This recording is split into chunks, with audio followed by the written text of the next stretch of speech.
Ssekabaka Edward Walugembe Muteesa owookubiri yali mwana wa kutaano mu baana ba Ssekabaka Dawudi Chwa.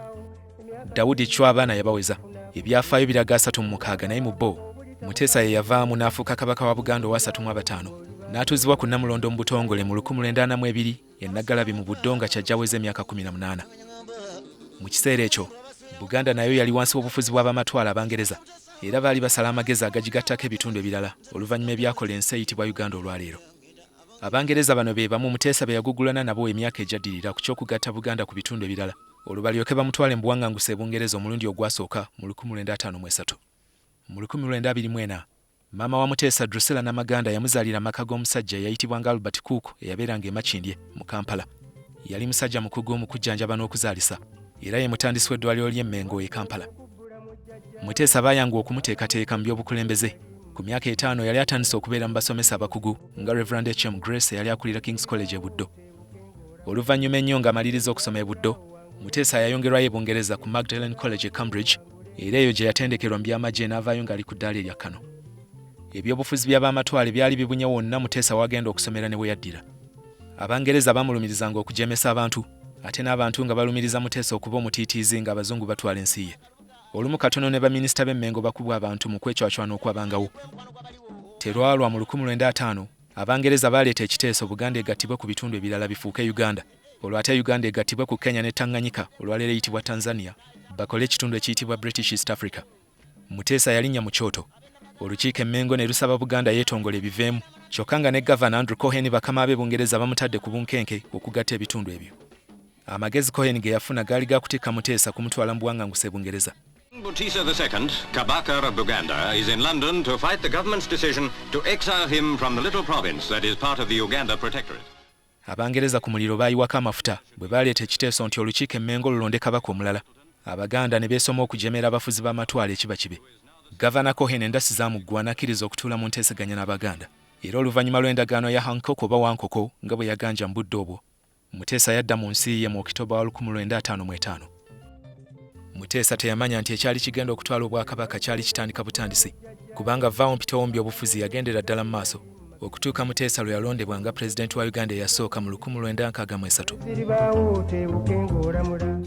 Enteeseganya ezaali e Bungereza mu 1961 mwezi okukola ssemateeka wa Uganda zaalimu ne Milton Obote eyali abaze okufuna ekifo kya Ssaabaminisita kubanga kye kyali eky'enkizo okusinga ku kya Pulezidenti.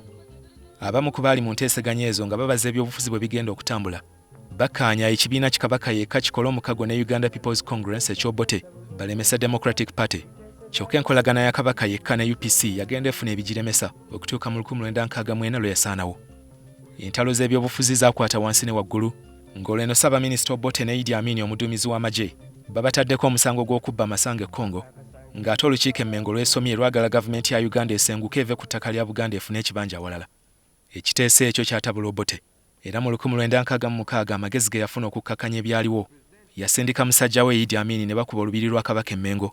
Era katono Muteesa afiiremu singa tebaali basajja be nga Katende, George Malo, Mumiransanafu n'abalala okumuyambako okudduka. Mu 1967 obwakabaka bwa Buganda n'obwakabaka obulala bwonna mu Uganda gavumenti Obote yabuwera. Olwo ebyobuwangwa n'ebyobufuzi by'emmengo abantu ne batandika kubyogerangako mu kyama. Mu 1969 abantu nga bakyalina essuubi nti obaolyawo Muteesa alidda nga bwe gwali mu 1955 amawulire gaatuuka kuno nti yali afiiridde Rotherhithe mu Bungereza ekikyateeberezebwa okuba nti bwali butwa obwateekebwa mu mwenge.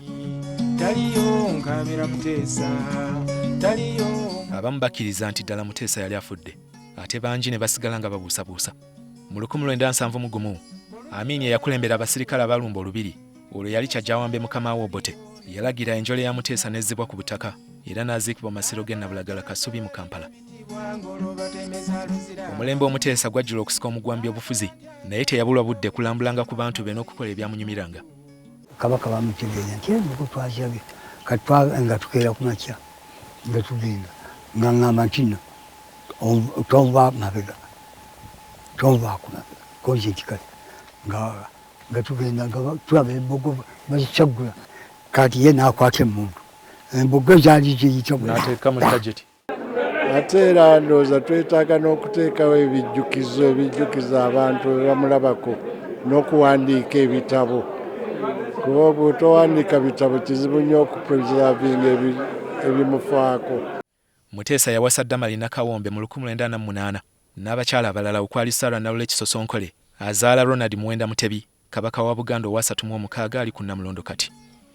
Bingi ku byataataaganya omulembe gwe, Muteesa yabiwandiika mu kitabo kye Desecration of My Kingdom, kye yasooka okufulumya mu 1967.